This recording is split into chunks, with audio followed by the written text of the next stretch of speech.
Narito naman ang iba pang mga balita.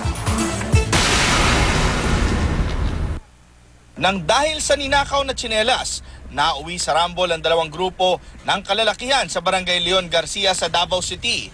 Napatay si Edwin Cagbay, ang umano'y nagmamay-ari ng ninakaw na tsinelas. Base sa investigasyon ng mga pulis, humingi ng saklolo sa barangay si Cagbay at inireklamo ang grupong tumangay ng kanyang tsinelas. Dahil dito, nagkainitan ng dalawang grupo at nagpambuno. Patay sa saksakan si Cagbay habang napatay rin ang tanod na si Angelito Ramos. Critical naman ang isa pang tanod na si Noel Giltendes. Isang lalaki pa na pinaniniwala ang naipit sa gulo ang dinala sa ospital.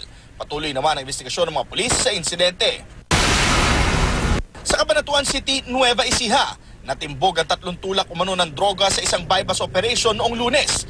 Nakuha mula sa mga sospek ang 4 na sachet ng shabu, sari-saring drug paraphernalia at 500 pisong marked money. Tumanggi naman magbigay ng pahayag ang mga naaresto.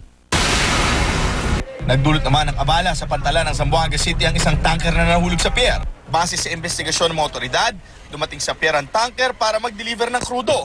Pero nang bumaba ang driver ng truck para maglagay ng kalso sa gulong, mabilis na umatras ang tanker at nahulog sa tubig.